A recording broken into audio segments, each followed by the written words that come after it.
kind of highlights like why I guess crypto is superior as we move into like a global I economy. I had that thought. Like I was like, from now on, I almost just want to do this with crypto if it weren't so volatile.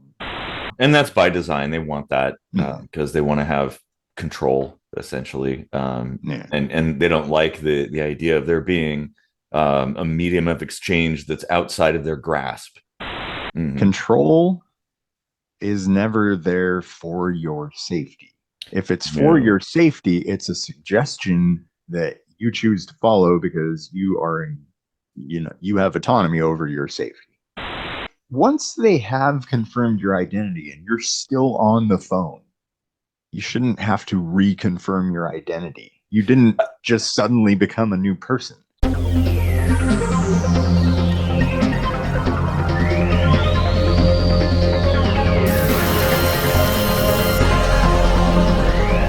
Enable authentic diving.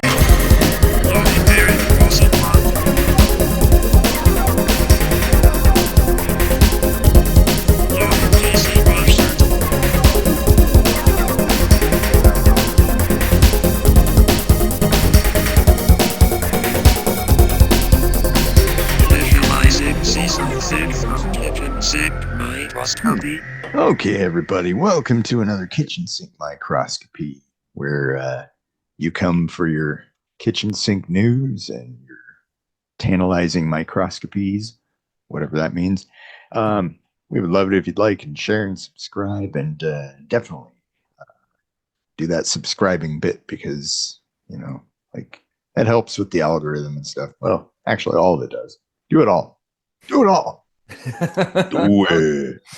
Yeah, and I'm Eric Rosenblatt, and Casey and I, we write our own music, sometimes together, sometimes on our own. And we include one of our songs at the end of every episode. It might be old, it might be new, you never know.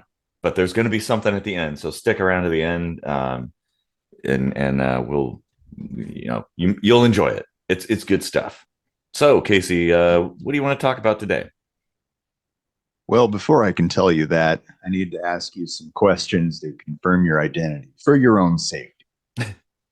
So these questions are public record, so you should be able to answer them. What was the name of your first rubber duck? Was it A, Ducky, B, Ralph, C, Casey, or D, Little Eric? Well, is there an option E? Because I never had one. Well, I'm sorry, you answered incorrectly. I can't confirm that you are you. Now that is a bit of ridiculousness. I actually just went through with a bank that I flew all the way to the US just to open this bank account because it's a business bank account. You can't do that remotely anymore.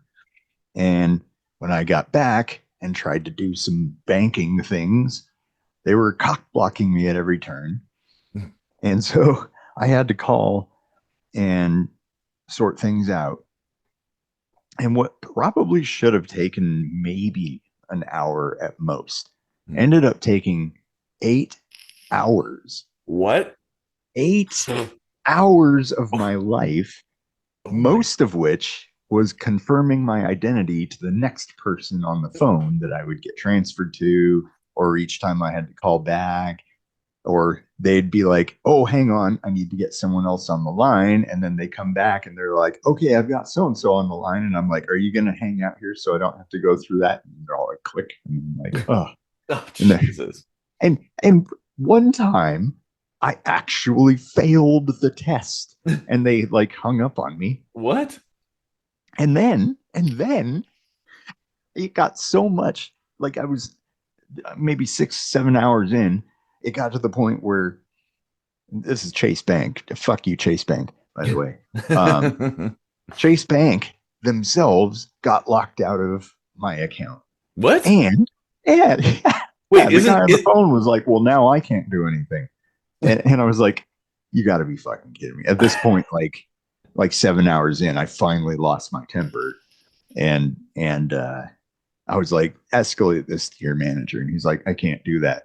I was like, why? He's like, well, I can't escalate it to the manager until I verify your identity, and it's locked me out. I can't verify your identity. I was like, Oh my you mean you God. can't hand me to another human being?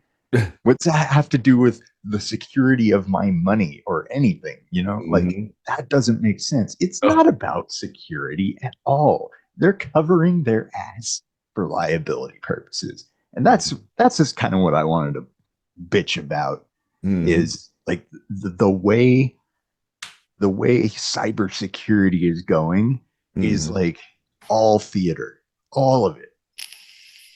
I'm inclined to agree. I obviously you do need some kind of security. Um, but yeah, like basically what you're saying is it's kind of like the TSA. Yeah, It doesn't yeah, actually provide any security. It just provides the illusion of security. Because I right, mean, the fact is, with all of this stuff, you can still have fraudulent charges on your account. I've had it all the exactly. time. Yeah, I'm constantly having to get like, oh, I got to get a new debit card now because there's just and you random can't ass charges. you can't opt out of this either. I was like, please just opt me out of all of this two-factor authentication bullshit. I don't want any of it. I Mhm. would much rather spend 8 hours on the phone when there's actual fraud, which is almost never, Yeah, rather than have to do this like several times a month or something. Like, that's crazy. that's insane. And Well, it's all knee jerk reaction stuff. They're like, oh, somebody got us this way. Now we gotta like build a fucking giant brick wall of questions around that. mhm. Well, and think about the online stuff too, like the oh, where click all of the boxes where you see a school bus or something like that, or the convoluted letters that are almost impossible to read. You always have to Mm-hmm. refresh it to a new one because it's you can't even a human can't figure that out.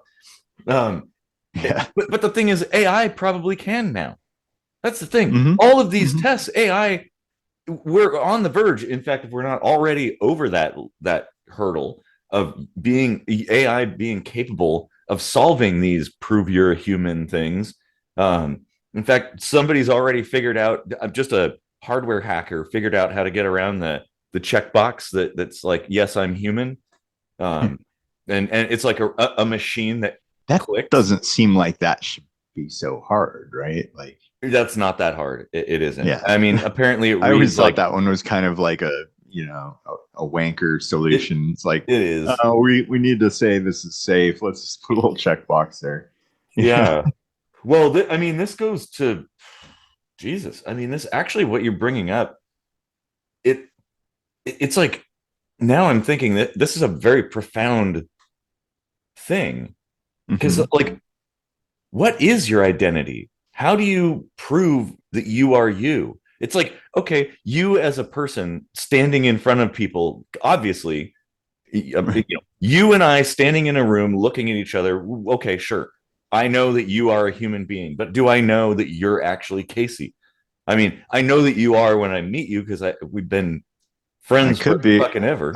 I could be a replicant. Yeah. I mean, and that's getting more and more possible now, too. Like deep fakes and stuff like that, video Mm-hmm. and everything. It's getting there, and it's like Well, there will come a time where it will be impossible to fully prove that you are you.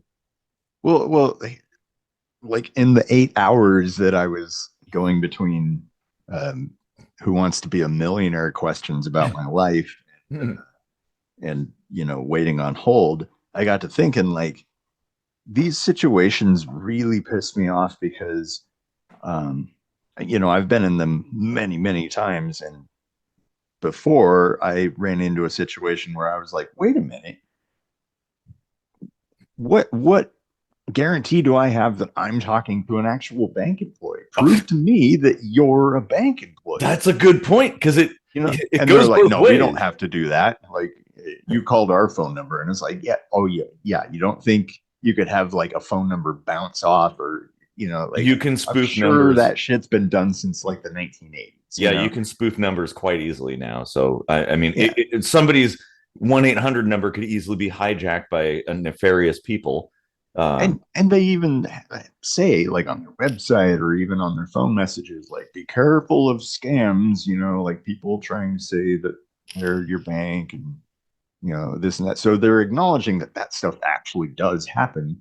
So why not why not use these like NFTs or whatever the fuck they are, Yeah. or some kind of technology sort of thing where we can be like, okay, like, tell me what this is or whatever. But it needs to go two ways Mhm. rather than just making it harder and harder and harder to the point where it's almost impossible, or in my case, it was literally impossible to get my own money.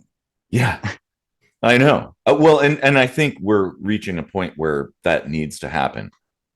We do need to change the way we do things, and certainly there are technological solutions that can do that.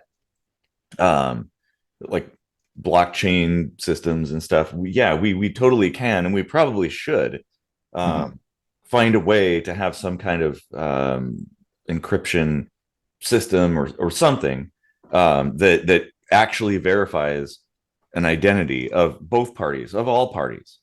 Yeah. Because it is getting kind of ridiculous, and I kind of feel like these businesses are always sort of just behind the state of the art. Essentially, they're always Yeah. playing catch up. So somebody that the bad actors are always on the forefront of like bad acting, basically. So like government agencies and what, and it's like people are like, oh man, the stuff the NSA has, all these tools and stuff, and it's like, dude, they didn't develop that stuff. A lot of it they got from hackers and stuff around the world. Like it's 0-day exploits they just bought and stuff. It isn't like they don't know any better. They get hacked too.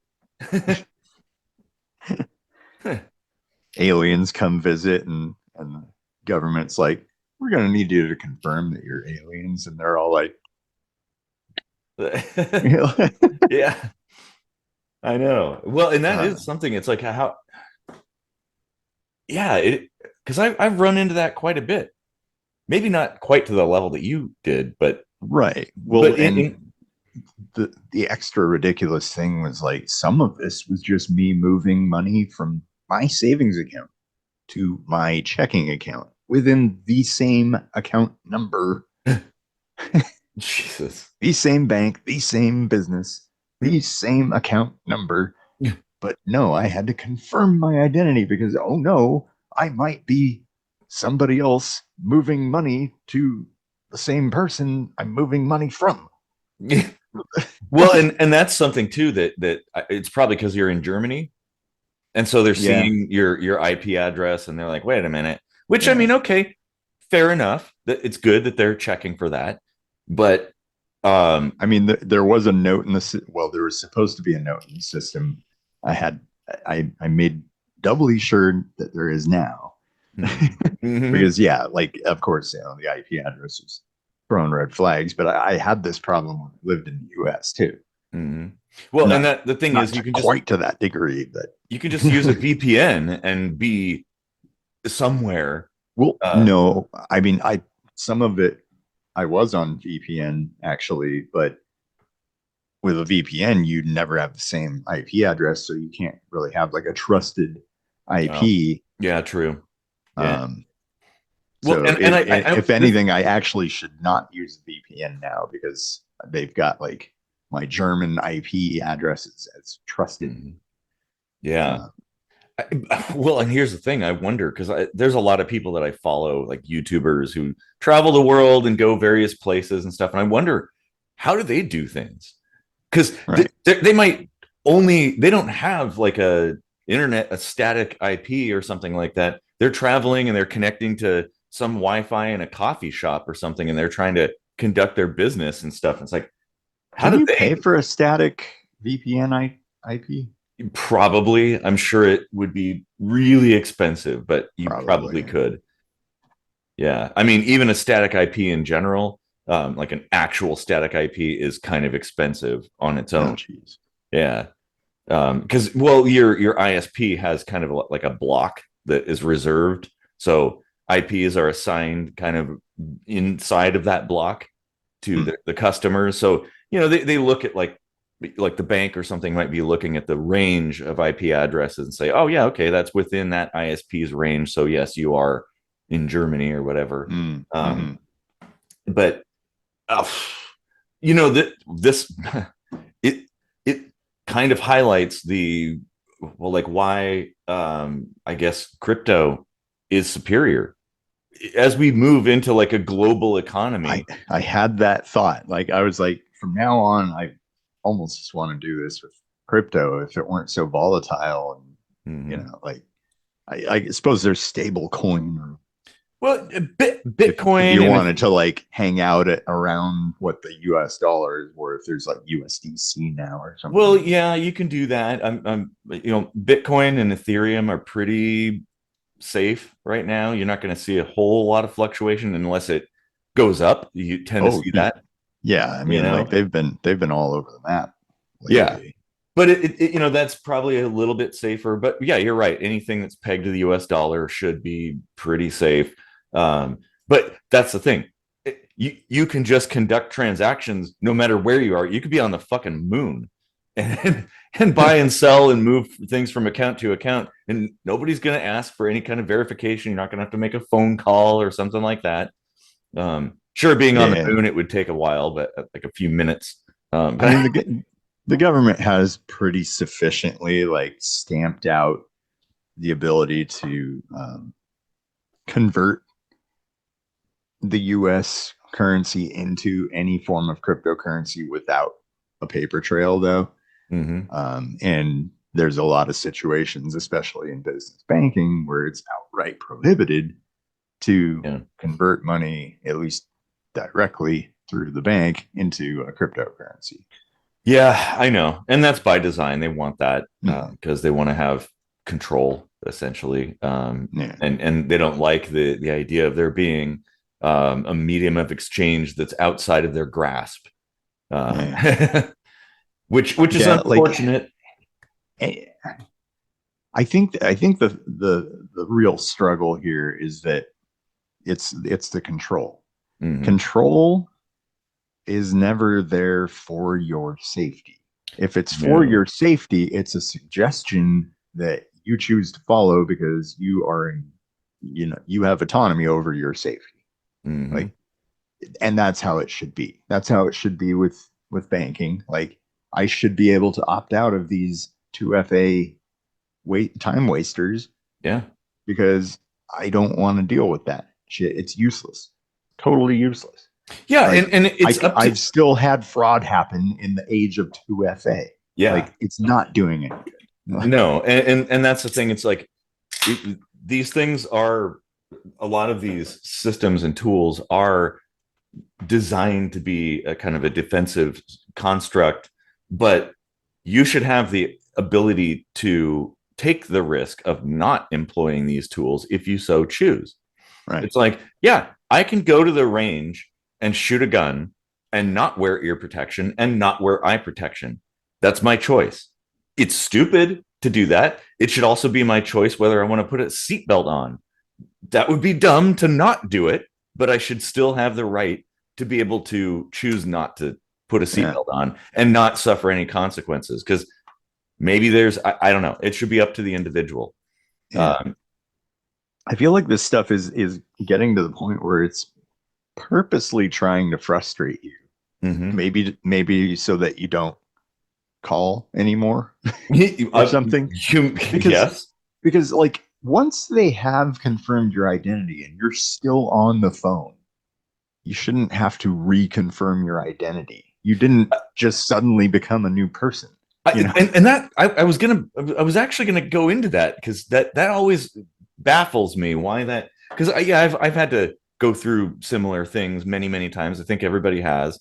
You even just like calling your ISP or something about some issue, and you tell them what's wrong and what's going on, and they're like, oh, okay, well, I'm just tier 1, I got to transfer you to another person, and then the other person asks you the exact same things. Oh, did you unplug and replug the Right. thing? Did you test this thing? Like, yes, I told the previous guy that I did that. What are you guys running on? Like some old terminal system? Like, can't you? Aren't people like? I hear people like clickety clack typing stuff, and it's like, okay, isn't that going into a ticket that gets handed off to the next person, so the next person can look and be like, oh No, yeah, they did all these things, they went down the clearly not. checklist.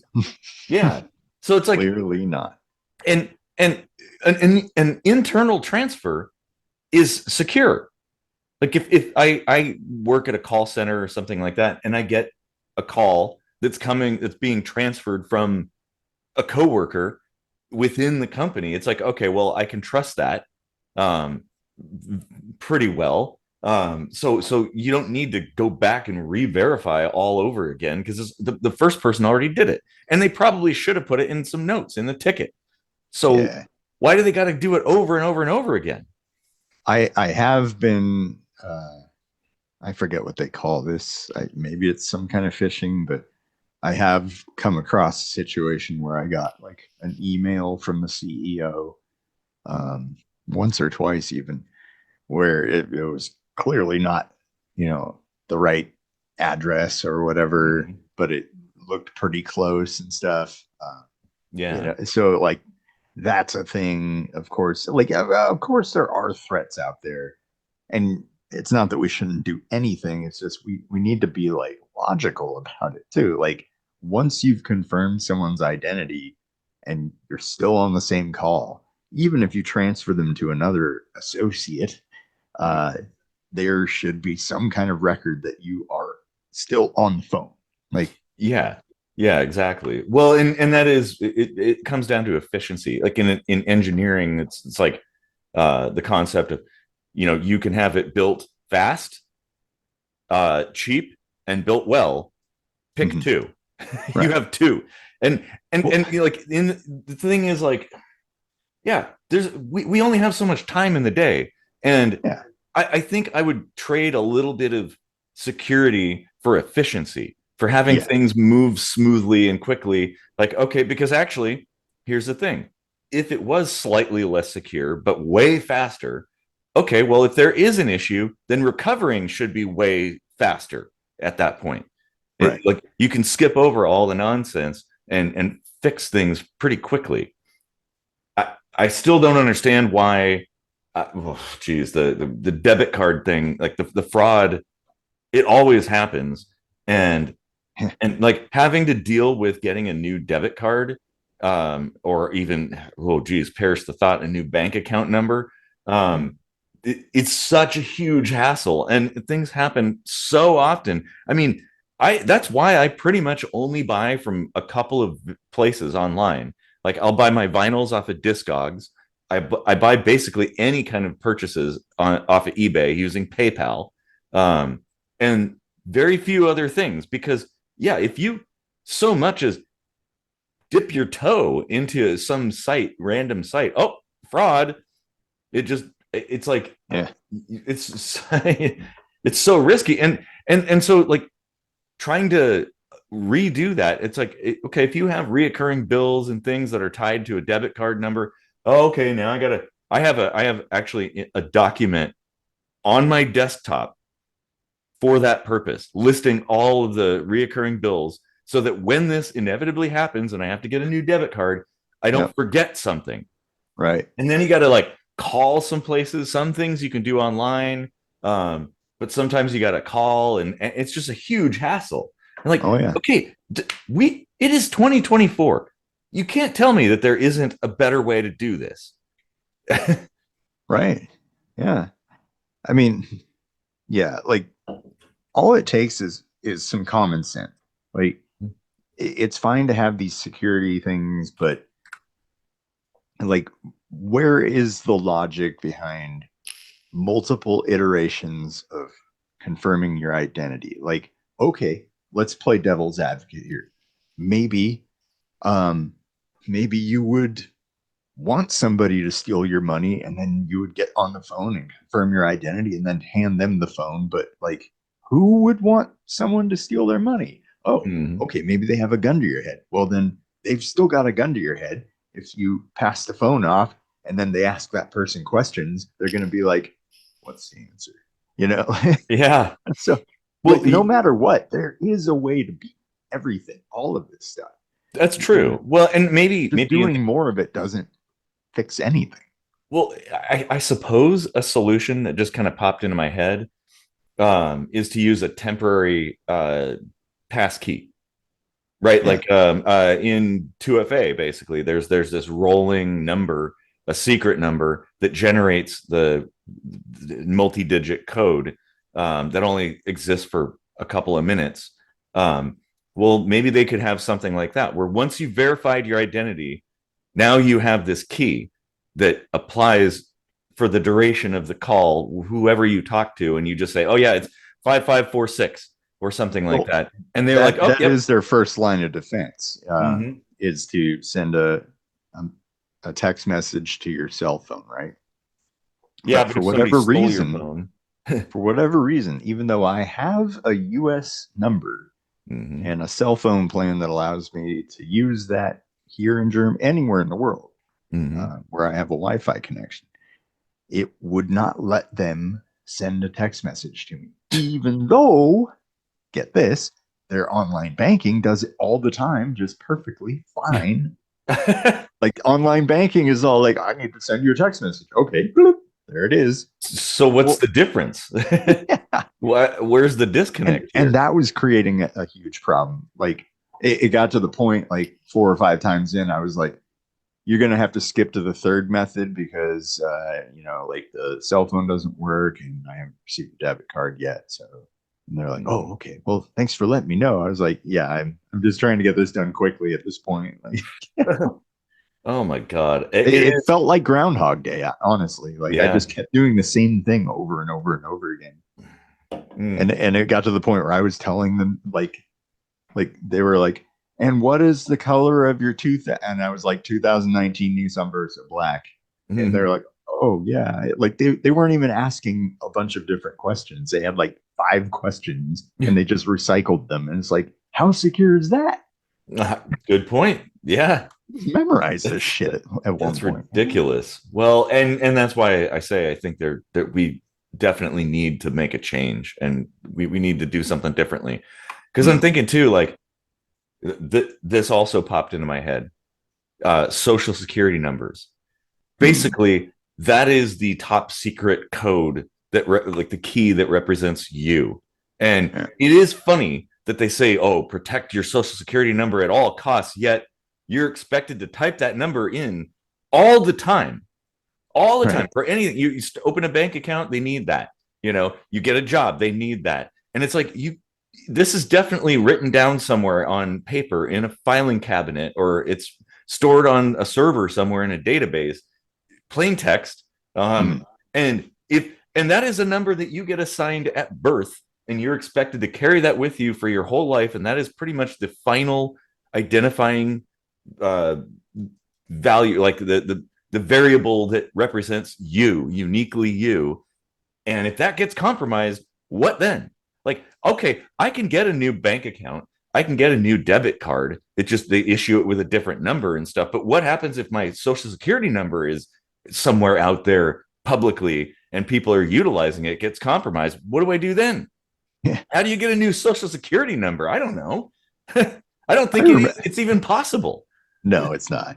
But I mean, in all honesty, there's actually not that much someone can do with a social security number Well, but alone. in, You in need combination, a variety of information. I know that, but the thing is, like, there are critical things where you do need your social security number, like the big things, like having a bank account, having a job, running a business, whatever, that kind of thing.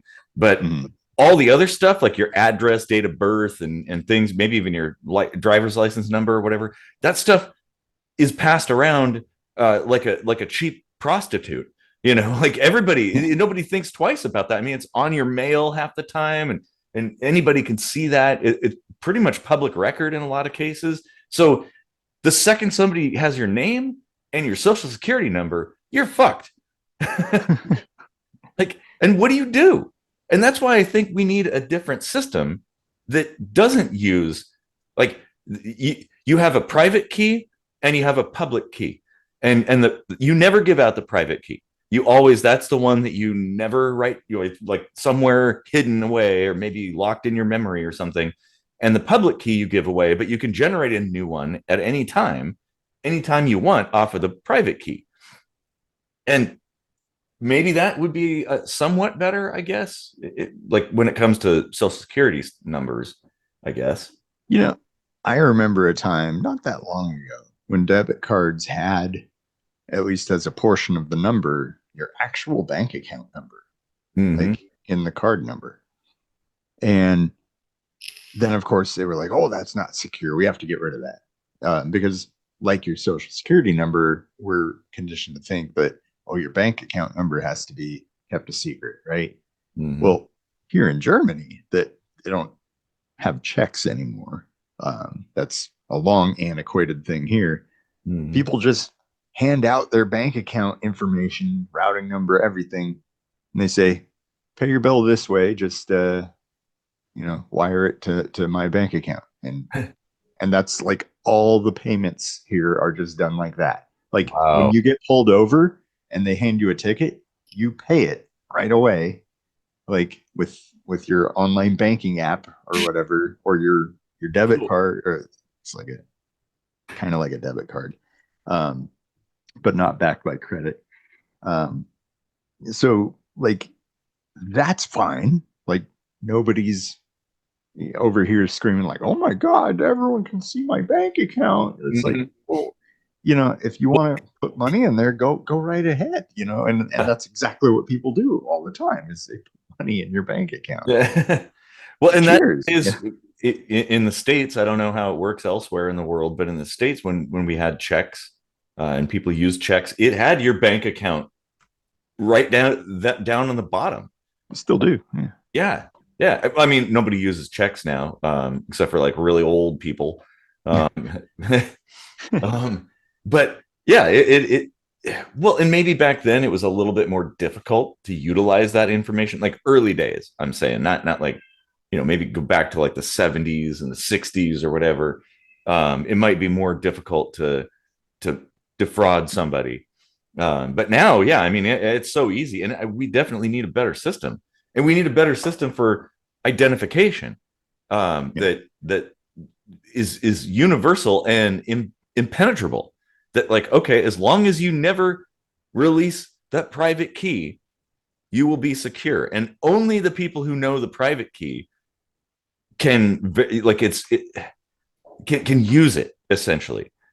It's like you can generate a public key that can be verified backwards against the private key, but somebody with the public key can never generate the private key. That's the key. I said key a lot of times there, didn't I? But I mean, if we had a system like that, it'd be way more secure. Until we get quantum computers, then we're all done, and encryption is dead forever. Well, and might as well stop using the internet for business. Like just thinking ahead a little bit and outside the box of just like banking or whatever. Well, I'm saying something like that would be useful in a lot of other situations. Like you get pulled over by the police and you're a woman and it's dark and there's no light anywhere, and you're like, I don't know if this is an actual cop, so like if there was a way to triangulate, like say, okay, show me your code, I'll show you my code, you know who I am, I know who you are, but I need someone to verify that you are not just you, but you are also a police officer, Yeah. Or an agent of some organization or whatever it may be. Somebody knocks on the door and they say they're with the IRS or whatever. Right. Like, I don't know that. You can hand me a business card, but anybody can make a business card for like $1. Because when you think about it, you have more than one identity. Like you have your personal identity, but when you're acting in official business, that's a different identity altogether. Mm-hmm. I can Ted Bundy walked around and told people that he was, like an ice cream man or something. And it's like, well, if you had a little code that could be like, okay, let me just real quick check with the ice cream company and see if you work there. And that could be. Oh, you don't actually. The thing is that can be completely done electronically. Electronic authentication would be like just tap something and boom, there you go. It'd be very, very simple to do that. And maybe I don't like the idea of social security numbers. I think maybe we might want a more complex number. And so here's how you keep it secret. It's your DNA. Your genetic code is the base private key. And so, I mean, yes, sure, somebody could stick you with something and steal some of your cells and figure that out, I guess. Pretty sophisticated equipment to read it and then translate it, though. Well, yeah, but I mean, like if a central authority were creating the code and held the key to the code, you couldn't really just grab someone's DNA. Although, like, twins would be an issue. Identical twins would be an issue. Well, wouldn't there be at least a minor genetic variation? I mean, to the point that you could create a unique identifier that were, like, let's say a loci on which you could always go to. Like, I don't know about that. Yeah, I don't know about that. And that, see, the thing I'm is, not a twin expert. But yeah. No, but you're a biologist, man.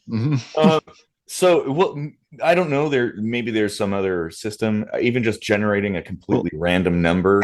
And there's mutations and stuff, and mutations can happen within your lifespan. So, like, good point. I really don't think, like, a biological, like a solely biological translation, let's say, into a code would work. You could have something integrated to your biology, like I think this would be super cool, actually, to have, like, a little panel on your forearm or something, which gave you, like, bio readings and stuff, like, oh, my blood pressure is kind of high, or something, like, actually things like that.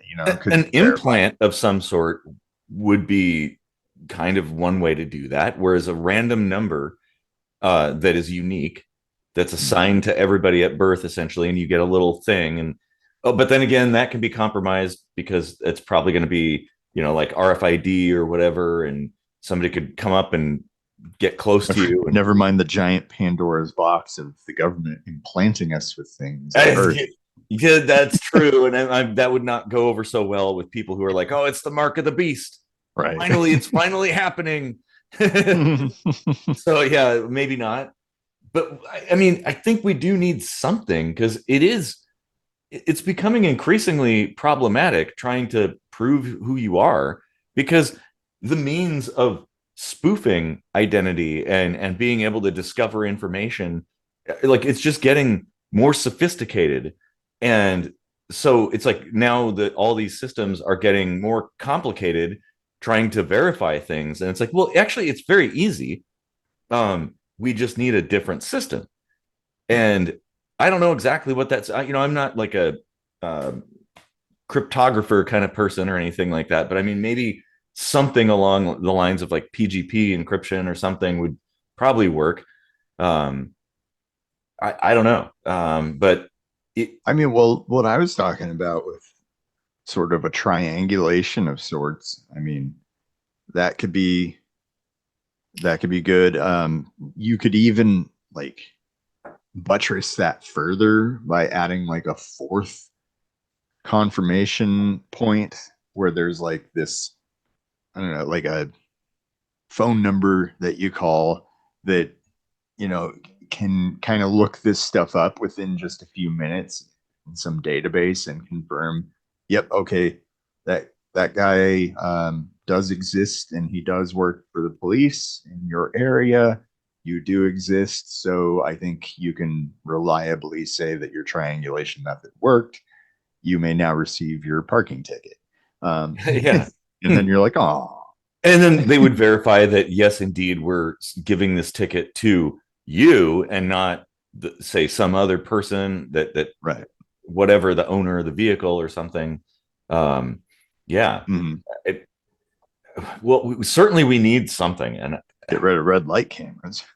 Oh God, yeah. Oh man, that is. Oh, I hate those things. Hmm. Those are. I have an episode for that, by the way. Yeah. Yep. Yep. Oh man. Yeah. There's one other important point that I wanted to bring up about this, that if people aren't already pissed that this is a thing, that all this like hours and hours of identity confirmation, like each time I did it, it took approximately 20 minutes to identify myself. 20 minutes. Now, my particular situation, not everyone's going to have to spend 8 hours, but these people working there probably work 8-hour shifts. And each person they talk to, they got to spend 20 minutes, 1/5 of an hour with people who are almost invariably going to have less than an hour's worth of phone interaction with the bank or whatever, right? So how many times a day do these people get paid to ask you questions about who you are? That's a And good point. what do you think that's doing to the cost of your goods and your services and stuff? Well, and that They're not eating that cost. no, and well, and also they may be raising your prices, but they also might be lowering the quality in that they send that off to You have third longer parties. wait times on Well, no, hold. instead of having U.S. citizens that work for the bank, they have call centers in India and stuff that they're just and it's like, well, how secure is that? I don't know. I mean, I'm telling them all this personal information in India. Like, Also, I will say this: of the 30 plus people I talked to, only one or two of them were Indian. It may have been the same guy twice. And that same guy twice, and that might be just your particular situation, but it is becoming more and more of a thing where they're sending it off to these cheaper locations where they have these basically professional third-party call centers. Yeah, and if we just simply had a very quick means of verification, well, they wouldn't need it. It's like, okay, yeah, it takes 2 seconds. You just tell them your code, and it's in the system, and your base code is never compromised because you gave them the public key, and now they can just transfer it over and over again, and everybody knows that you're legit. Because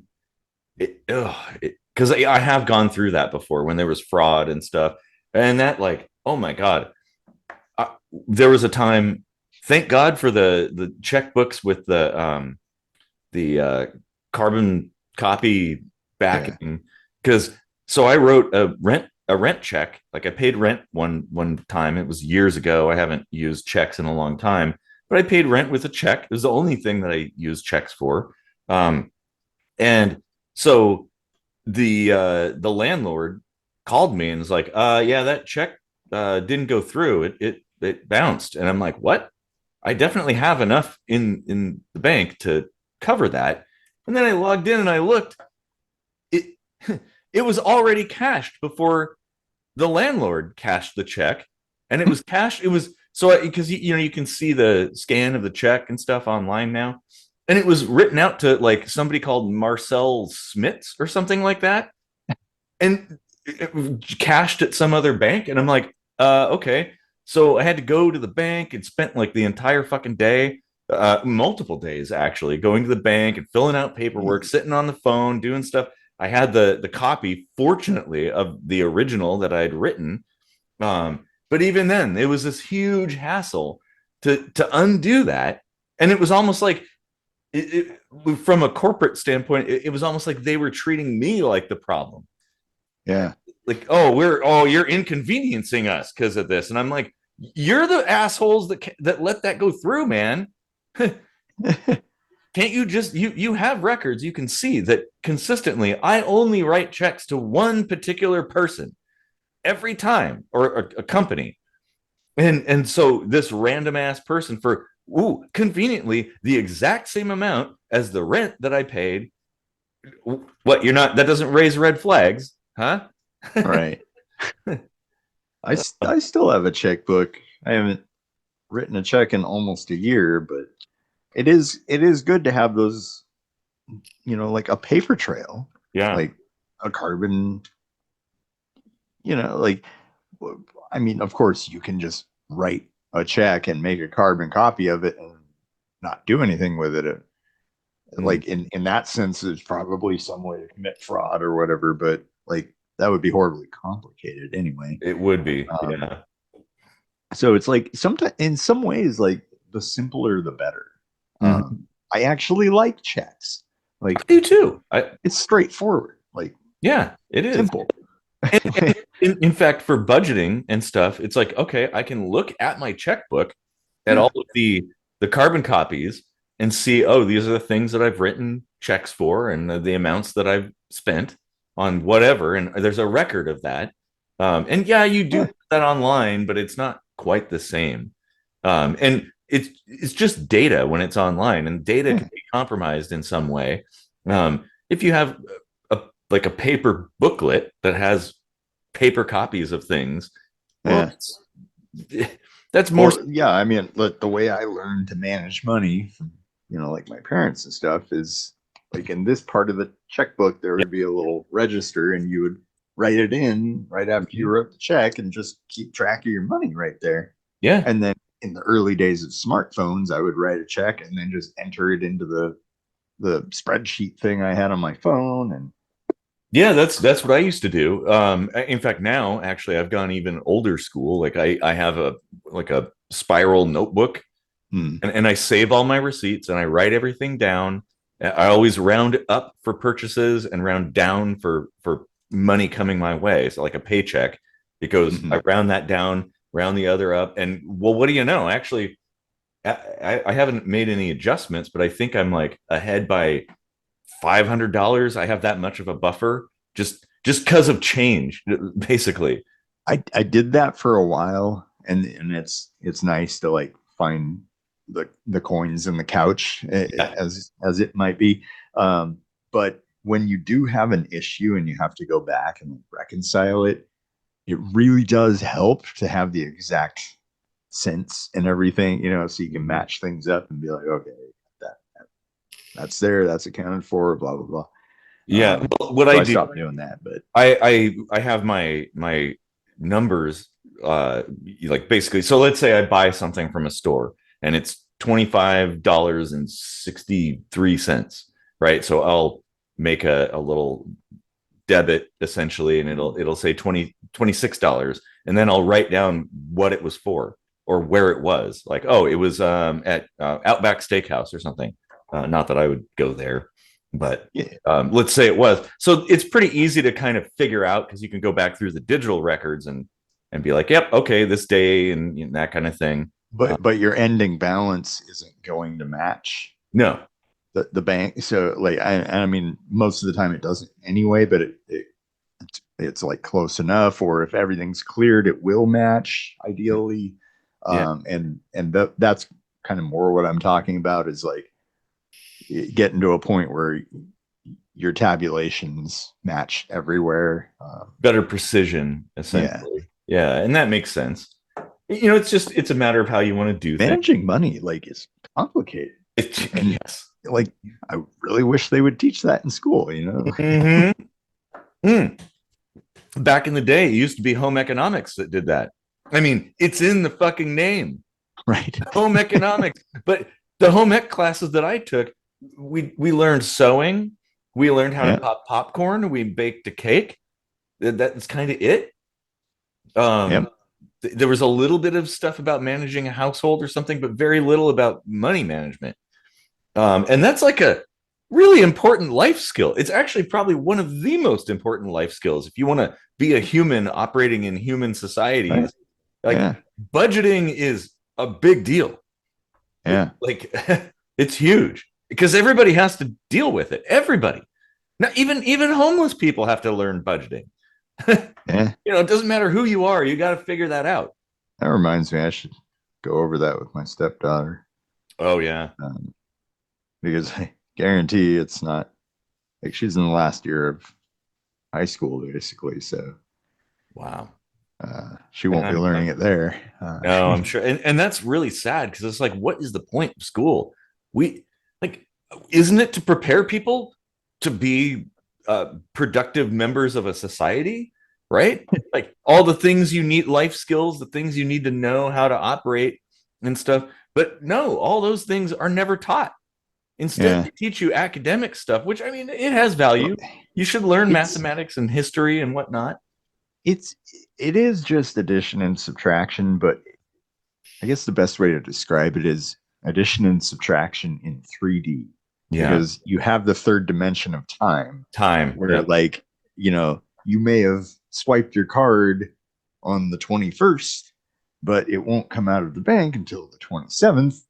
And, you have to keep track in real time Mhm. of purchases so that you have something to look at and know, do I have enough money to swipe it on the 22nd? Knowing that on the 27th, that amount will be coming out. Like, you can't keep that straight. No, You no. cannot. But there, Nobody. and speaking of the third dimension of time, there's also upcoming expenses. Like Mhm. I always, when I do my budgeting for the month or whatever, it's kind of like a rolling thing. It's not really by the month, because my paychecks are every 2 weeks, so it just kind of Right. shifts and cycles. And every once in a while, there's 3 paychecks in a month. It's kind of crazy. Yeah.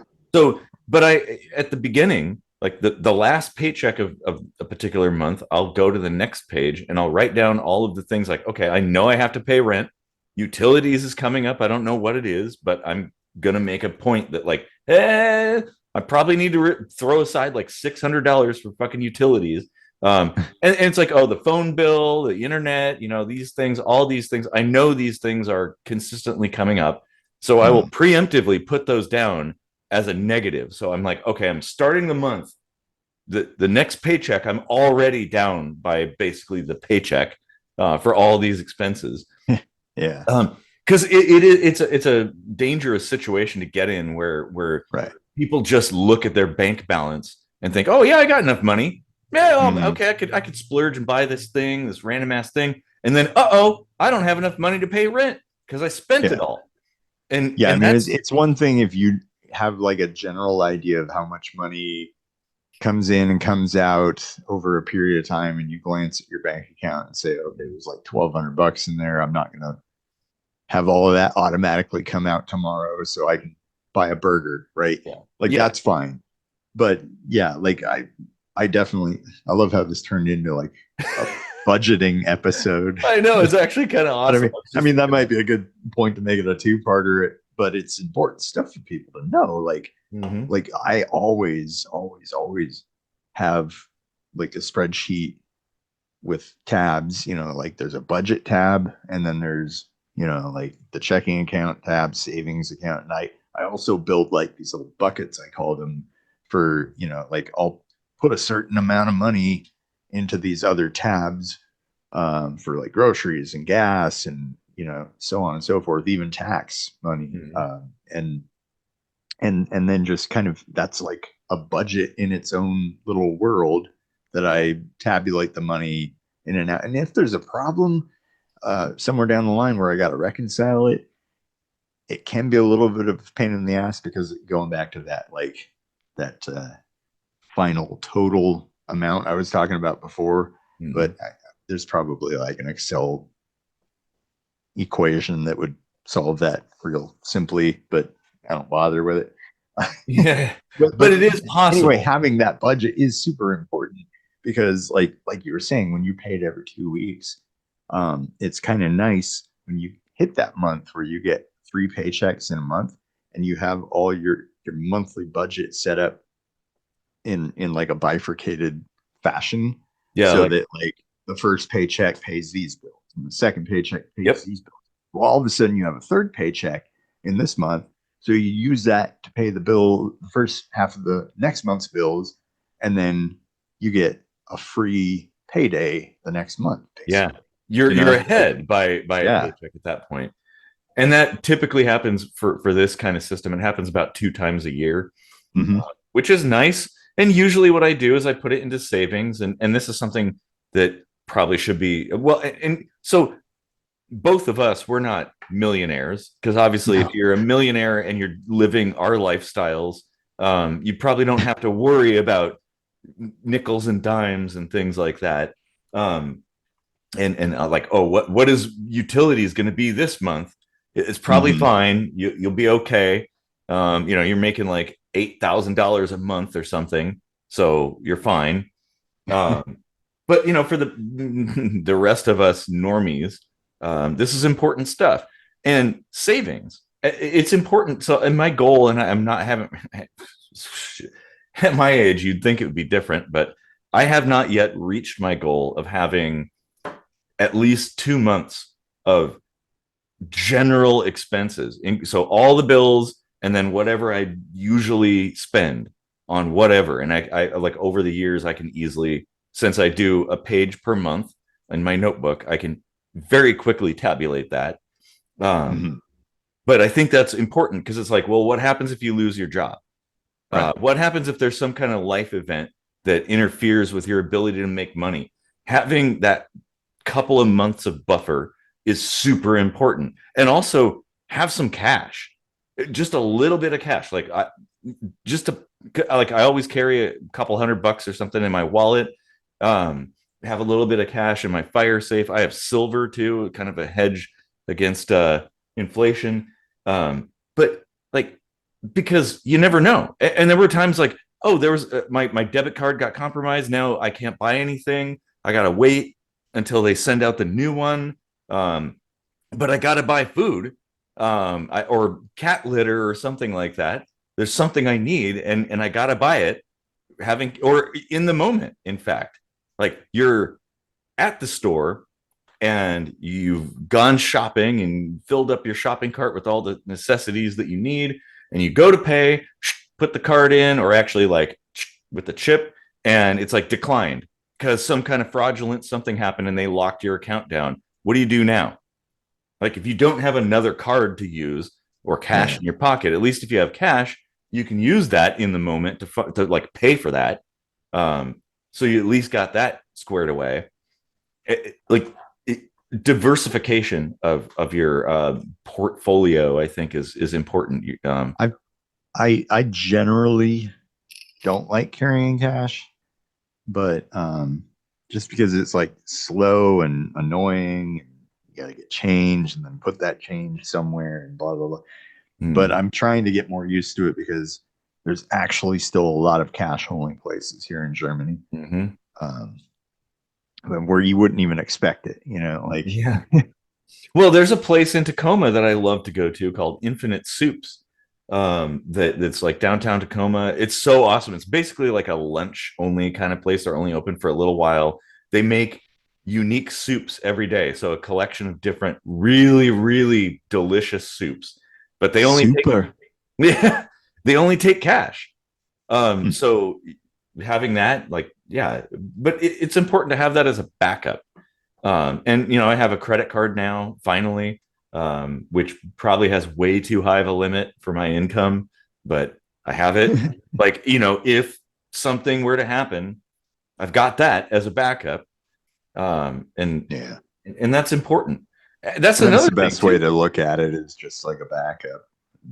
I was, yeah, that's what I was gonna. Or if it has rewards, put your recurring bills on it. And since you pay them anyway, just pay the card down every month and Yeah, rack up like your rewards. essentially all I use the credit card for is unforeseen auto expenses, and occasionally I will pay utilities with that when if it's like, because for me, my really nasty utility bills happen in December and February. So right around Christmas, $700 down the tubes. So sometimes if like I want to get people some nice Christmas presents, I'll be like, well, okay, I'll just defer that into the credit card and deal with it later in the summertime when the bills are a lot lower. Um, and that's all I use it for the most part. And that's important because that's another thing that home economics should be teaching people is how to manage credit. Um, and nobody, clearly, if you look at, like, in the States, I don't know about elsewhere in the world, but in the States, like, people's debt household debt is crazy high. It's like people have way more debt than they have savings, and that is a very dangerous place to be. Like you Yeah. should always, and like for me, I think, okay, well, I have a certain amount in savings, and so that's the amount that I can accrue in debt. Because if the shit hit the fan, at least I know I could dump my savings into the debt and pay it off immediately. And then I'm at least I'm in the clear if something bad happens or like I lose a job or whatever. Then I'm not going to have collectors knocking on my door, kind of thing. Oh, I mean, I would recommend just live off the savings and keep racking up the debt, because there's always the option to just dump the debt in bankruptcy. Like that, like, I mean, that's a personal decision, of course, but yeah. in my philosophy, like, when you live paycheck to paycheck for so long, um, it'll get to a point where you're like, you know what, like, you have to look at debt as, like, I know we're conditioned to look at it as like a thing of honor, like I must pay this back, but like when you think about it, when you swipe a credit card, the person you bought something from is paid. They've Yeah. been paid for their thing. The only people you owe now are these like sharks that charge like 27% interest Mhm. and definitely have plenty of money, more money than they need. Like, if you ever run into a situation where you're like, fuck, I can't pay all this debt, say fuck it, go bankrupt. No, The only person you're screwing is these credit companies, like, yeah, banks basically. yeah. And yeah, I think you're right when it comes down And to it. Chase Bank, fuck you. Chase Bank, yeah. Yeah, I've never had an account there, but yeah, Don't. banks are really, really shitty. Mm. God, I have stories, but I won't tell them right now. But I was just thinking, like, yeah, when you're in a sticky situation and you have to make a decision between maintaining your honor or your credit score, and I don't know, feeding your family or heating the house or Mhm. whatever, paying for gas to get to work so you can keep making money. Those are the priorities. Like the bank is secondary, and you're right. Yeah, the merchant who sold you whatever, they're gonna get paid. They no matter what they'll get paid. Um, and so yeah, fuck the bank, because the thing is, well, I don't want to encourage people to do that necessarily because it's like, well, they're valuable services, so we don't want to fuck them too much. But like they can write things off. They're a big company. They can Mhm. absorb some of that, especially for you and I. We don't rep. We're not millionaires. It's not like they're going to be out that much money. It's going to be a couple of grand or something, like a handful of change that they're going to Yeah. be out. They can write it off. They have insurance that covers things. Like I mean, it's not going to impact. It's not like, oh, because you went bankrupt with $10,000 of debt in your U.S. bank account, that like the bank is suddenly going to go under just on account But of you. yeah, I mean, half the time, this is money that still does not actually exist. The Yes. bank creates credit money.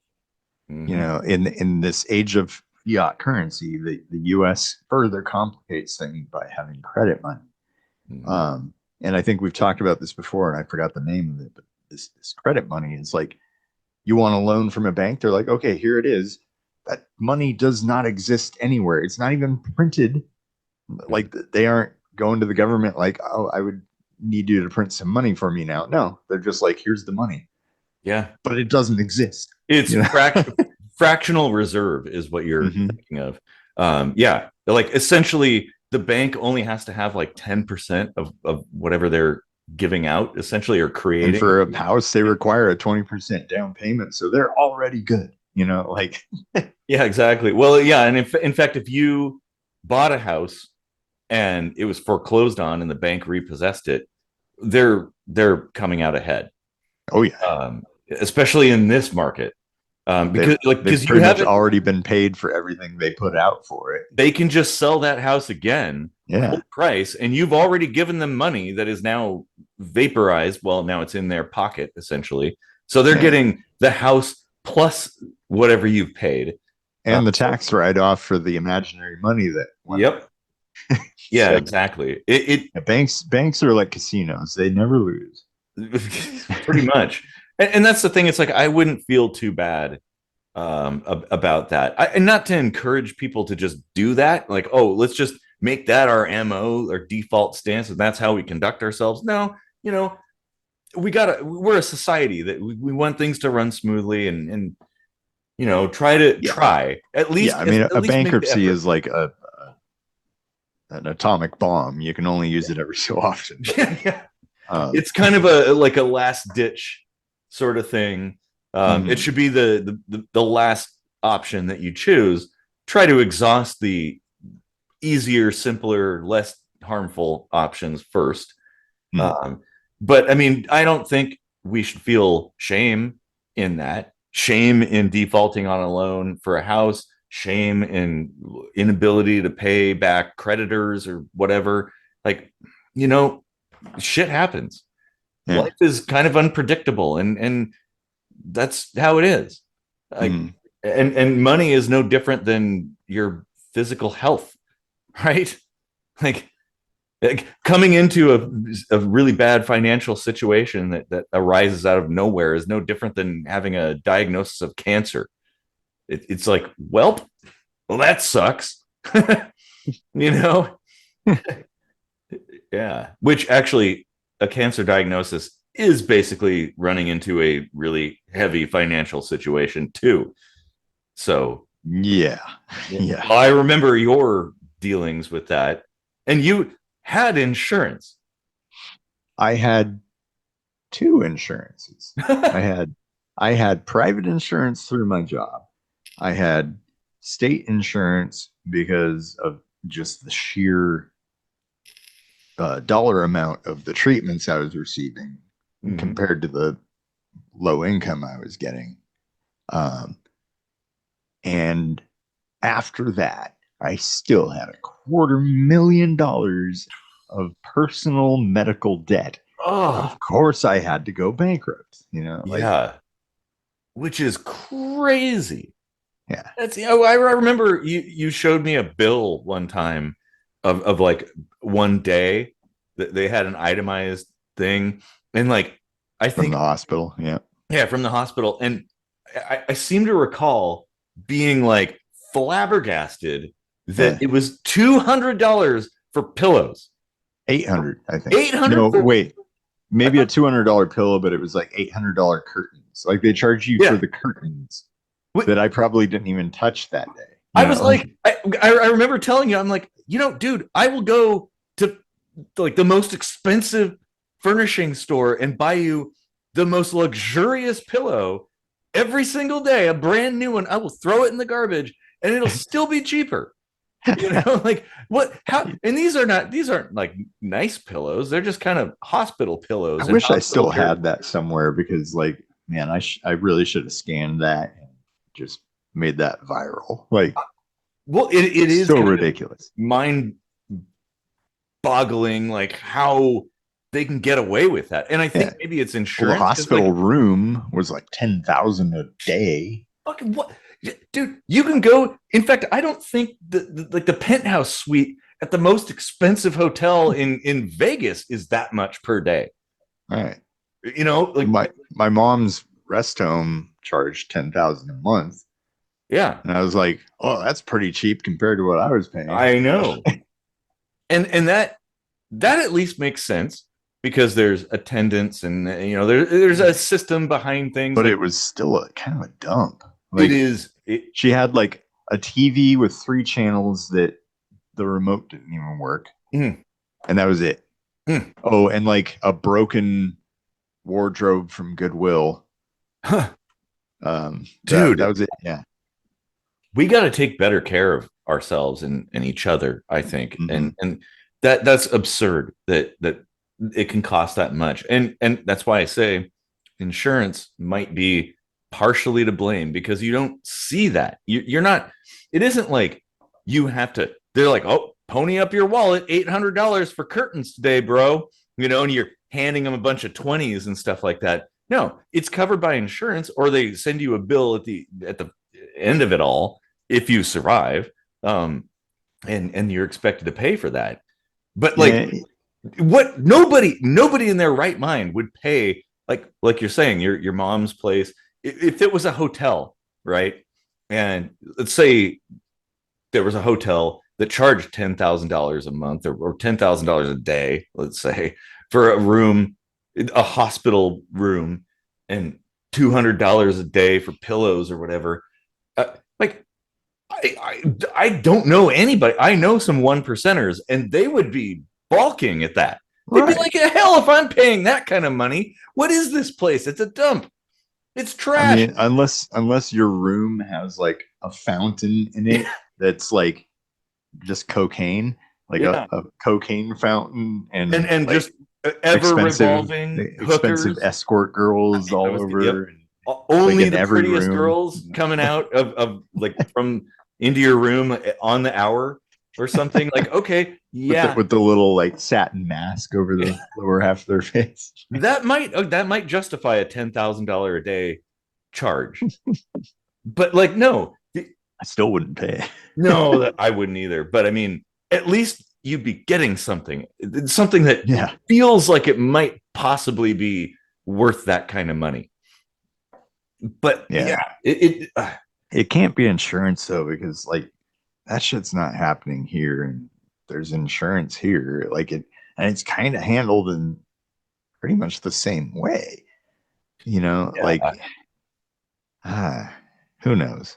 it's hard to say. Every system is different. Like There's the U.S. is kind of a unique outlier when it comes to pharmaceutical costs and medical costs and stuff like that. Like there's something going on in the US that isn't happening anywhere else in the world.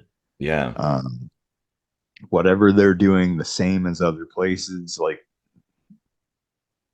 probably isn't the problem. Who knows who can put the finger on what it is, but you know, like, yeah. I mean, well, it being a public-private hybrid is part of potentially. we have that here too.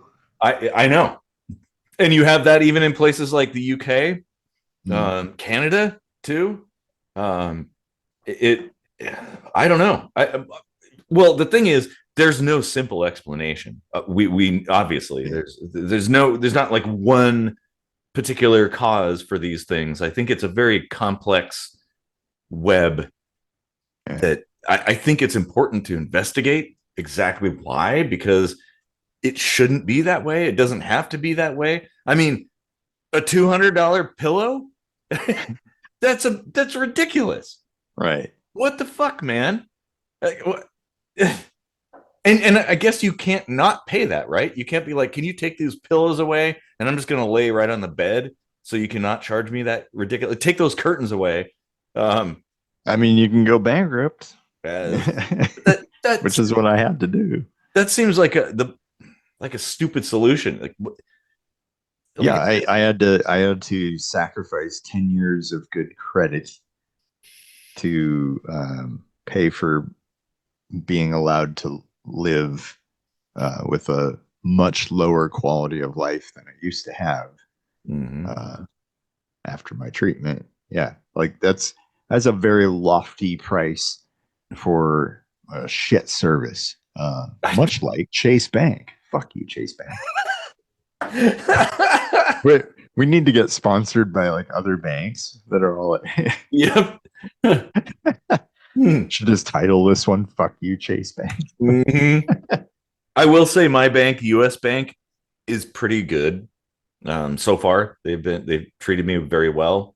Yeah, Bank of America though, double swivel on it. Yeah, fuck them too. Yeah, I usually like to go with credit. I couldn't in this particular situation with. Yeah, they don't always have business banking, so. yeah. But anyway, Man. we've heard a lot of stuff, yeah, and it all ties together too. yeah, it really does. I mean, money is unfortunately important. Um, even though we really just kind of made it up. But it is what it is, and we have to use it to live with. And so we got to, when in Rome. Yeah, So, I was so about to say that. Yeah, yeah. And so, but the lengths that we go to protect ourselves, or let's say the lengths that banks go to protect us, even though it's more about protecting the banks, yeah, is ridiculous. yeah. And And we shouldn't necessarily accept things just because that's the way they are. It's very hard being an anarchist in the U.S. But again, when in Rome, okay, well, this is the way it is.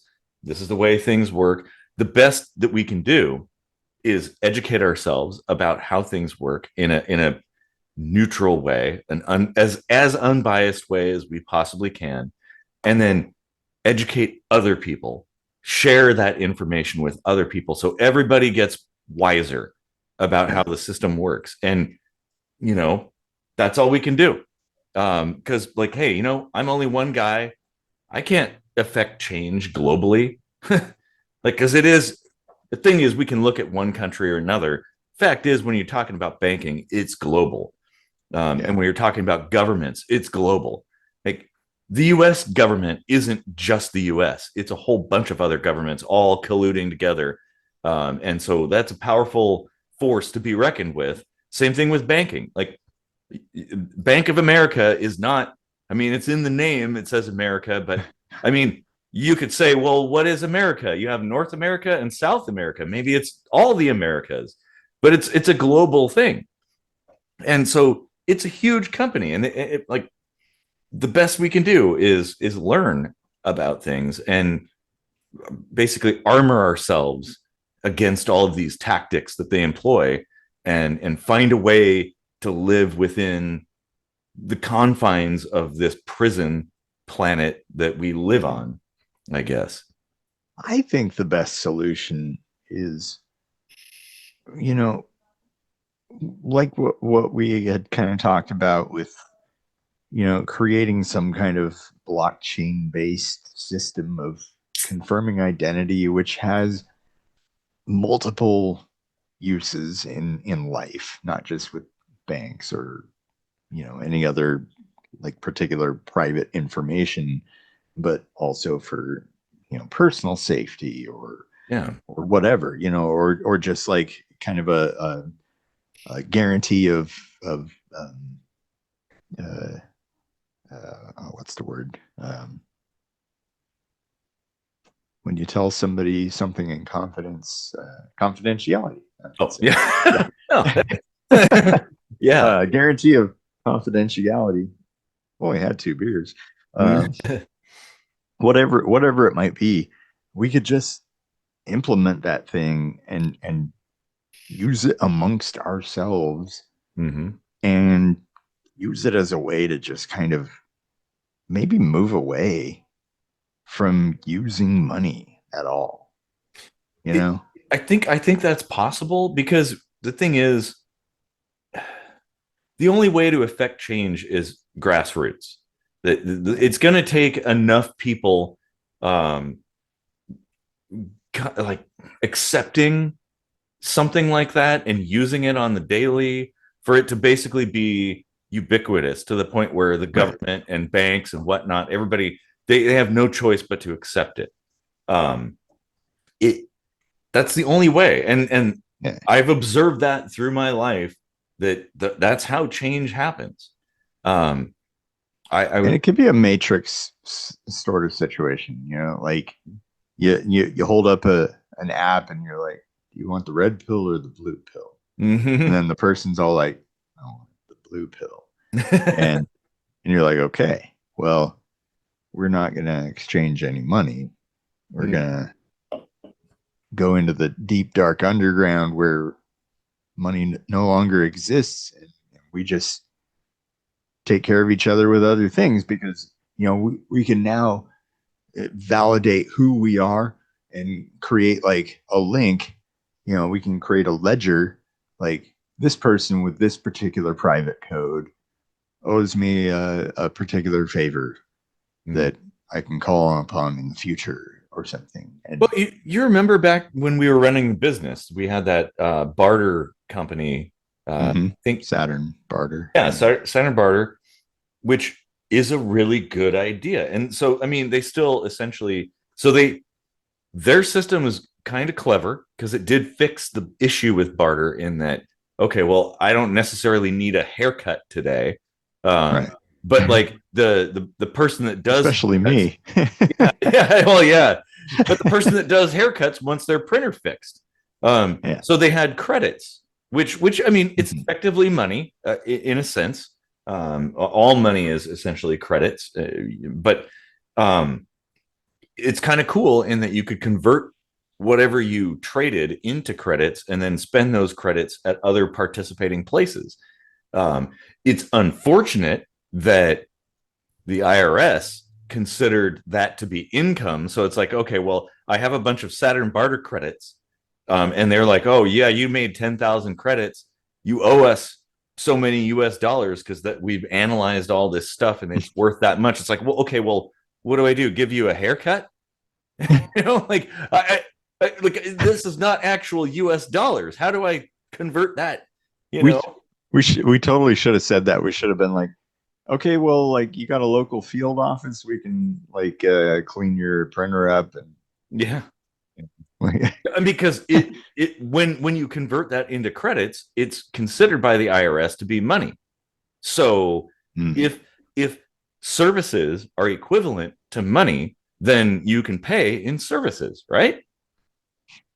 Like because I think we did a thing with gift cards for a little while, and that's considered income. But you can't, like, the IRS will not accept me sending them a gift card. They want US dollars, it's so stupid. Well, like when you buy a car or you win a car, it's some kind of contest or something like that. You win the car, they're like, here's the car.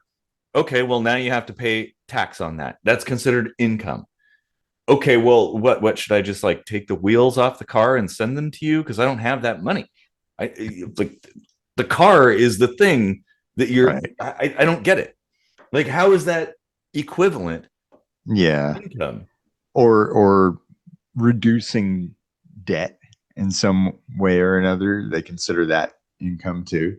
Yeah. Like if your debtor is like, okay, now you don't owe me $1,000, so like, oh, but you do owe us $200. Well, this can all be fixed if the fair tax system got a little bit more traction. Oh, probably link to that up there because we did an episode about the fair tax.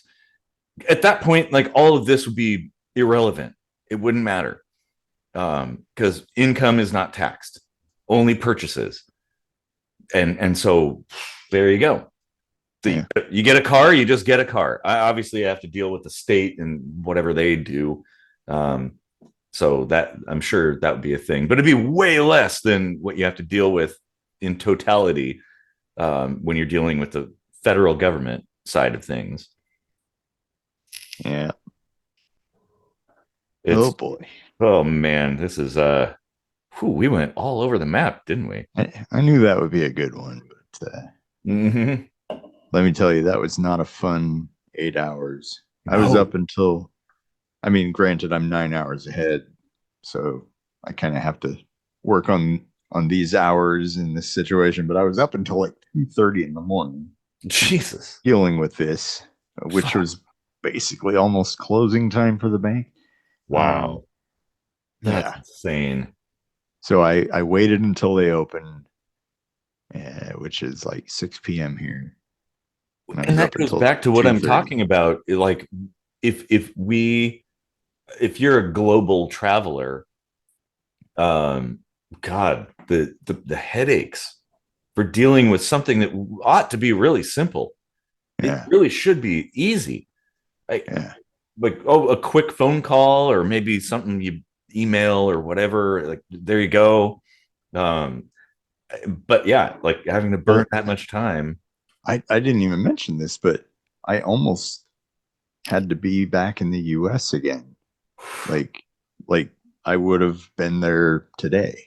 Hmm. Um I was all ready to like buy a ticket to fly out the next day to get the money. And then I found out I couldn't even get my money for at least a week, probably longer because Thanksgiving is coming up. Ah, Jesus. My, my money was held hostage by Chase Bank. Fuck you, Chase Bank. I mean, this is where This episode is brought to you by Fuck you, Chase Bank. by banks in Switzerland, I suppose. And that's what I was going to say. Is like maybe banking in another country might be better. I mean, there's countries that are the more. US has squashed all of that. Yeah, Yeah, of course, there's of no course. more tax havens. No, but I mean, like maybe it's easier to conduct your business in other countries. Yeah, maybe.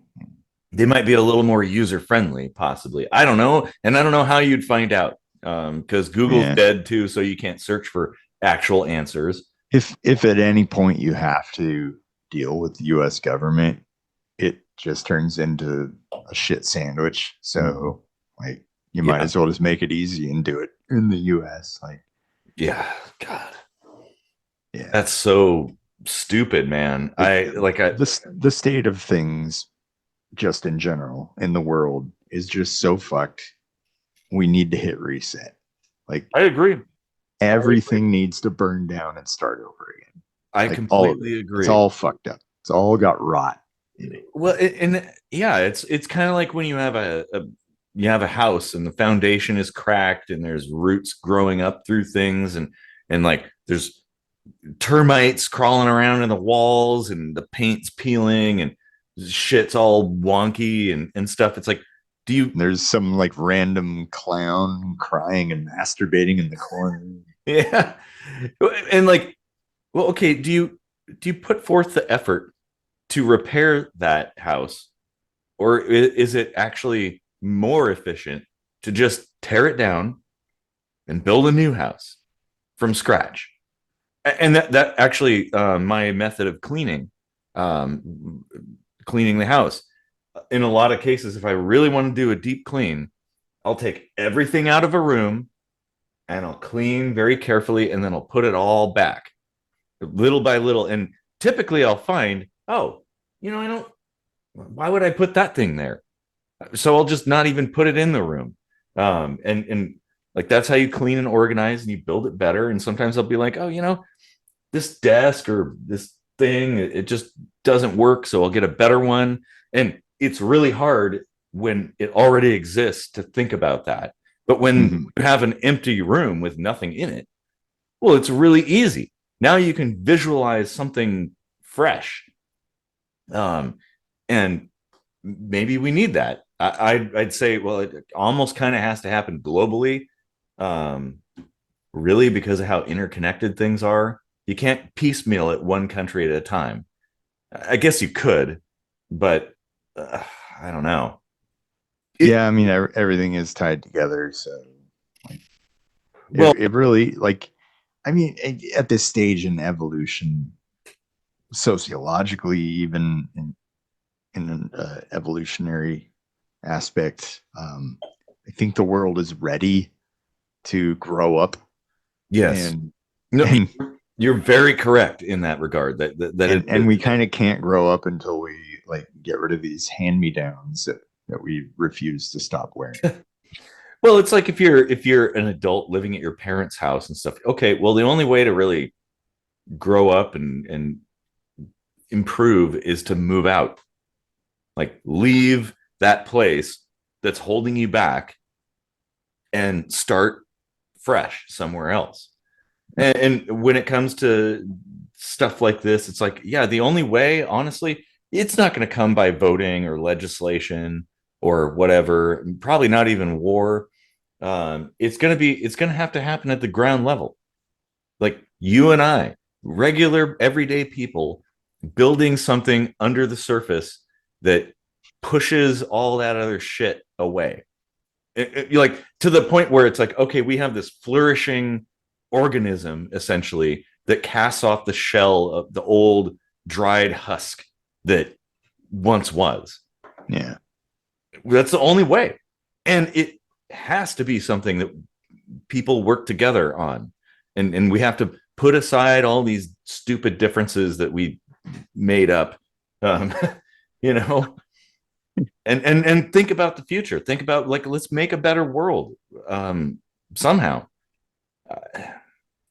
I don't know. I'm not like the most brilliant person. I have a few ideas, but I think everybody working together, we can affect change. Yeah. Yeah, it would be good if we had control of mass media the way the government and corporations do. Yeah, Because that's kind of the way to really spread the word in a way that's taken as like gospel truth. that's true. Well, I guess the good side is that the like alternative media is actually outweighing the classical mass media. Like if you look, there are TikTokers who talk about current events who get more views than CNN or Fox News does, Huh. or followers. Nobody cares about the antiquated old news organizations because they suck. Everybody knows it. They totally suck. And so they'll go with like YouTubers and TikTokers and stuff, and follow people on X, formerly known as Twitter. Um, it's like This is a new one now called Blue Sky. Have you heard of that? guy. Yep, that's a new one that like coming onto the scene. Huh. And that's a good thing. This is the thing. The times they are a changing. We Yeah. all know it, and I guess the question is, do we change in a peaceful way together as a community of earthlings, or do we allow these systems to change us by force? Because they want change too, but it's not the kind of change that benefits us. And they're afraid. It's like the brain bug at the end of Starship Troopers. You know, when he reads the bug's mind and says it's afraid. Like I never actually saw that. you haven't seen that movie? Uh-uh. Oh, dude. Okay, well then that's my recommendation for everybody to watch. Starship Troopers. It's sort of satire, kind of. It's not like the Heinlein book at all. I mean, it's very, very loosely based on the book. Great movie though, hilarious and awesome, and actually still it was like one of the best. It has some of the best special effects because they mixed CG with practical effects in a most perfect way. Hmm. It like I think it came out in '97, and even now it looks better than most new Marvel movies do. It is so good. I had no idea it was a comedy. Like, Yeah. Well, kind of. I mean, it's satire. Like it's sort of poking fun at certain things, and it's hard to describe. You just have to see it. hmm. But going in, realize it's a satirical film. It's really good. But even without that, it's still fun. It's a fun movie. Really, really well done, well put together. I don't know why Rico didn't go with Dizzy, but I mean that's an argument that's timeless.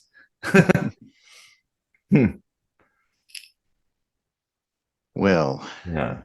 it's getting to the point where I really need to take a chase. I mean, a piss.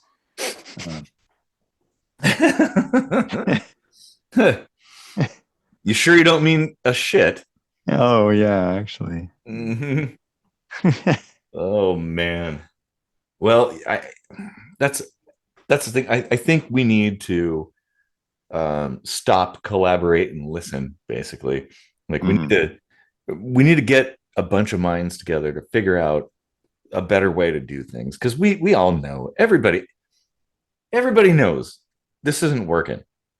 Things are not as good as they could be. Look, we have the technology. There's an app for that. Why aren't we using it? You know, like what the hell? We- How are there still people in the world who are starving or don't have clean water? How? How is that possible? I mean, there's always going to be a level of inequality, but that is a stupid level. Like, what? You're kidding me.